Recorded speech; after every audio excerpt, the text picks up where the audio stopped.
Gindo's Games! Hello, ladies and gentlemen. Gendo Okeshi here with another League of Legends champion guide. Today we're discussing a fabulous gentleman. He's a tanky healer with an eye for fashion.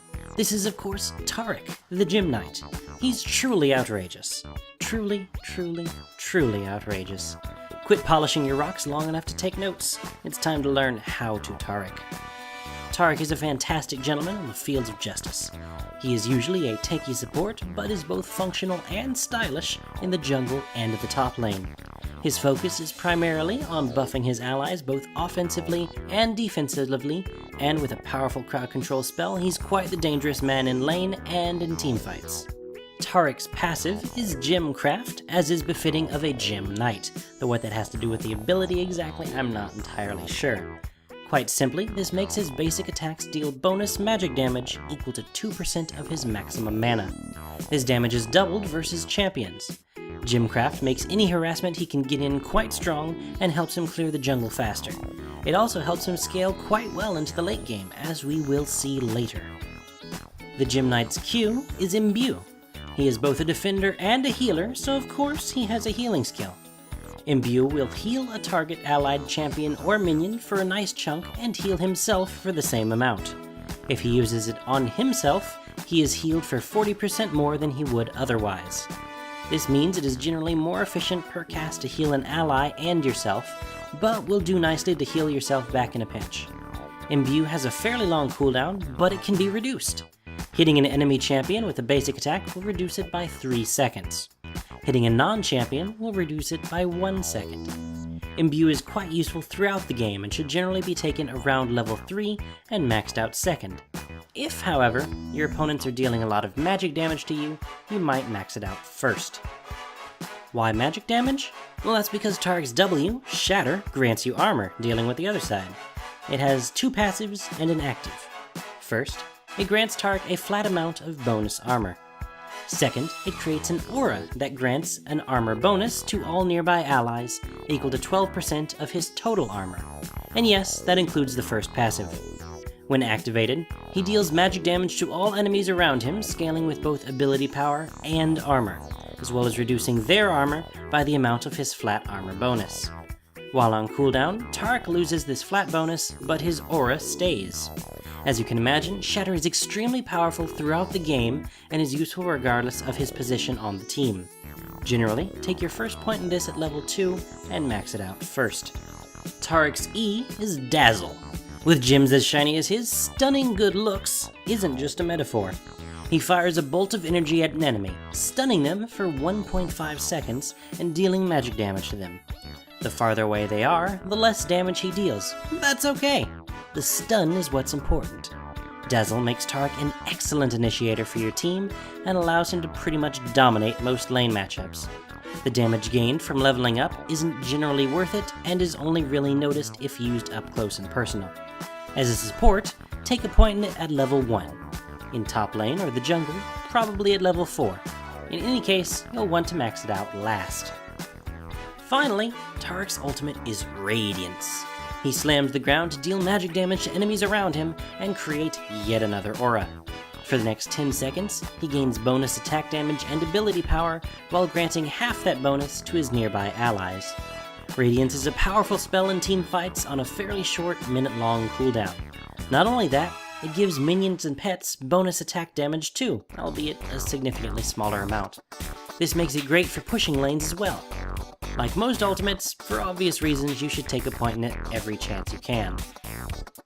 I play Taric as a support, so my runes and masteries generally reflect this. Runes are armor marks and seals, magic resistance per level glyphs, and gold per 10 quintessences. Often, if I don't feel the need for armor, I use gold per 10 seals as well. For jungling or top lane, I might recommend exchanging the reds and quints for attack speed and or movement speed. For masteries, I run 1, 13, 16 as a melee support, with the 1 in offense for the mastery so that can move if you don't need it, 13 in defense to make him less squishy when he has to run into fights, and several support points for more gold and utility. In other positions, you might consider 9, 21, 0 for true tankiness and some more attack speed. Summoner spells are quite varied. As with most champions, I recommend Flash to start, to help bridge the gap for an initiation or a quick retreat if necessary. Exhaust is an excellent option to hold your enemies down while you wait for Dazzle to come back off cooldown. Clairvoyance and Heal are both great spells as a support for map vision and keeping your carries alive respectively. And of course, if you're jungling, you want to take Smite. Taric has many different options for items, but I tend to always start my game the same. 1 Fairy Charm, a Vision Ward, 2 Sight Wards, and 2 Health Potions. This will keep you sustained through the early game while you build up your defenses as well as grant you some vision.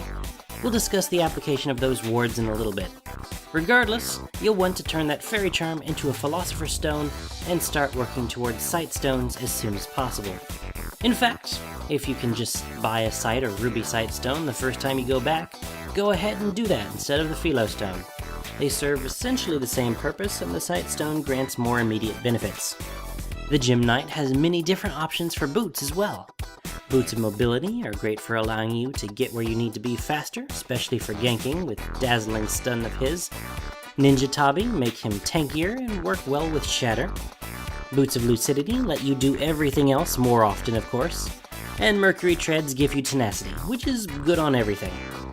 Next, we're going to one item that Taric scales well with. Personally, I prefer Iceborne Gauntlets.